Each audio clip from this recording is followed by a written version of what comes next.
Okay, so if I do that and I solve it, and I took my pen with me, I would subtract 2 from all sides, and I would get -6 is less than x, which is less than 2. I have open circles on 2. There is no -6 on here, so I'm just going to add it in, and then they connected the line between. The next inequality that I have here is the absolute value of 3x minus 7 is greater than 5. Now, I should also mention that I know that I can start because I don't have anything outside the absolute values. You will have situations like that, just like we did with the equations, where you're going to have to get the absolute value alone on one side of the inequality before you can rewrite it as an and or an or. Okay. So for this one, I have greater than symbol. So I think greater than, it means it's going to or.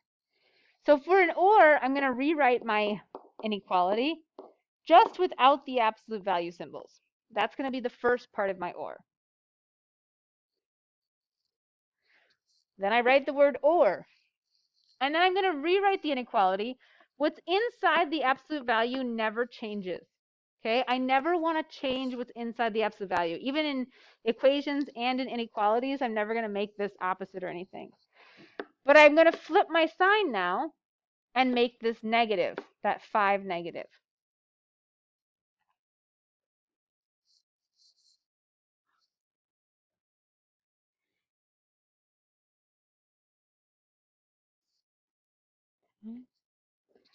So here for solving,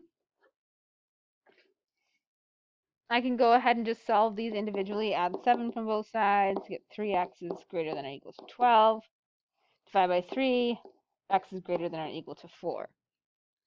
On this side, 3x is less than or equal to, if I added that, I would get 2, divide by 3, and I'll get x is less than or equal to 2/3.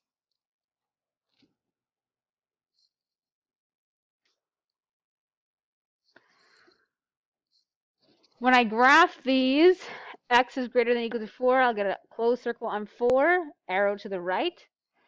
X is less than or equal to 2/3. I'm just going to estimate where 2/3 is on here with a closed circle there and an arrow to the left.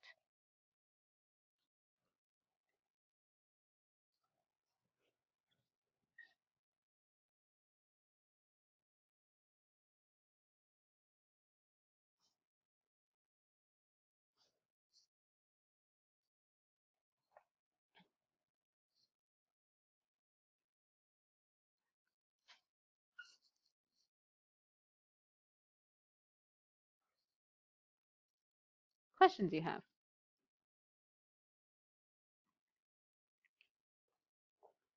Okay, let's try a couple more examples. I want you to try these on your own.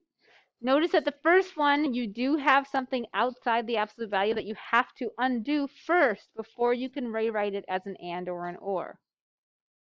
Okay, so go ahead and try both of those.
once you get to this point where you solved it and get it alone, that's where you have your absolute value symbol still, and that's when you split it up. Don't split it up into two equations until you get that 2 to the other side. Does that make sense? Yeah.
One thing that I'm trying hard to do is remembering to take off my earpiece when I'm turning around to all of you, so you're not having personal conversations. So if you ever see me like, take that out. Take you back, Street Boy microphone up.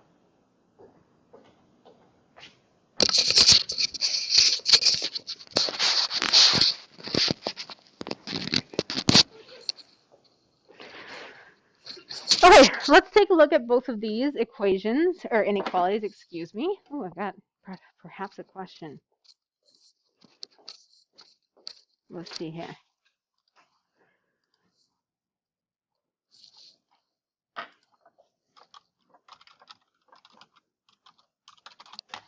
Okay. Okay, so here I'm going to go through these. I am going to start by subtracting 2 from both sides here, and then I get the absolute value of 2x minus 7 is greater than 1. So now I get to this point. Now I can split it up and write it. This is a greater then, so I've got to have my first inequality is going to be the same, just dropping the symbols. And then I have or. My second inequality, what's inside the absolute value didn't change, but then I flip my sign and make it negative, at negative c. So now I can solve, and I'm going to add 7 to both sides. So here I'm going to get 2x is greater than 8, which means x is greater than 4. And on this side, I'm going to get 2x is less than 6, which means x is less than 3. So when I graph this, I'm going to have an open circle on 3, arrow to the left, open circle on 4, arrow to the right. Okay. Any questions on that one from anyone at home or here? Okay, next one. Negative 1/2, the absolute value of negative 1/2 x plus 2 is less than 1. So the absolute value is already alone here, which is great. It's an and because it's less than. So I think about rewriting that negative 1/2 x plus 2 is less than or equal to 1. Same symbol in the front, and make it opposite. I'm going to start my solving inside out by adding 2 to, or sorry, subtracting 2 from all sides. Negative 3 is less than or equal to negative 1/2 x, which is less than or equal to negative 1. And then I want to undo my multiplying by negative 1/2 by multiplying by the reciprocal. So I'm going to multiply all parts by negative 2, which is the reciprocal of negative 1/2. What do I have to remember? I got to flip my signs. So I just multiplied by a negative or divide by a negative, either one. When I have an absolute value, I've got to flip my sign. So I'm going to get 6 now is greater than or equal to x, which is greater than or equal to 2. I don't know why that took me so long. Okay, and it has to be with this transitive property too, because if you think about this, like ignore the x in the middle, you have to say 6 is greater than or equal to 2. That has to be true. So that statement has to be true all the way across. And if I kept those less than symbols, that wouldn't be true anymore, because I would say 6 is less than or equal to 2, and that's not true. So kind of ignoring the x in the middle, it has to be true. We do usually flip it then to kind of reflect the number line. 2 is less than or equal to x, which is less than or equal to 6. It means I need to put a 6 on my number line here. 2 closed dots with a number in the, all my solutions are in the middle between 2 and 6. Okay. Questions on that one?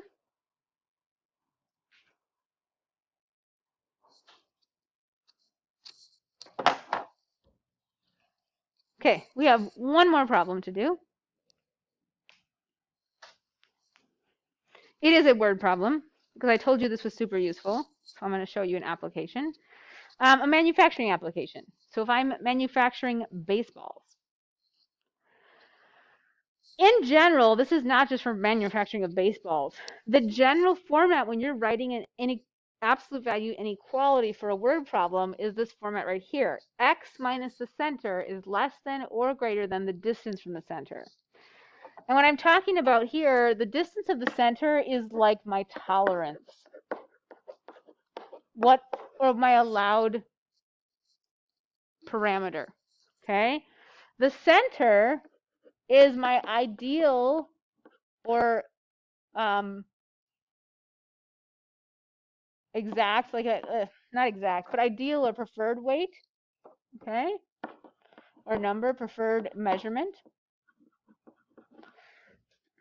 That's what I want. What I want is the ideal. Maybe wanted is a better word. I think that's what I used last time. This is ideal or what I wanted. So if I take a look at this problem, I said a baseball should weigh 5.125 ounces with a tolerance of 0.125 ounces. Write an absolute value inequality to represent the acceptable weights of the ball. So if I look at this problem, I want my balls to weigh 5.125. So this is my center value. And then the tolerance, they're telling me right there, tolerance is 1.25. So once I know those things, I can actually just plug them into this format that I've got here. X in this case is going to be the weights of the ball. So if I think about being like on an assembly line and I would take a ball off the assembly line and weigh it, then it has to satisfy this inequality.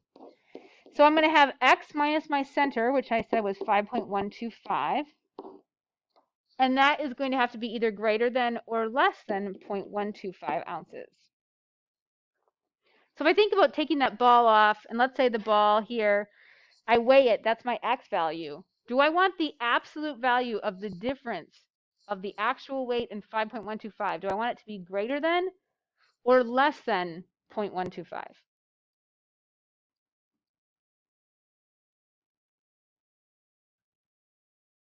I heard someone whisper it. Less than. I want that to be less than. So if this ball weighs 5 ounces exactly, and I subtract the 5.125, it has to be less than or equal to that absolute value. It has to be less than or equal to that.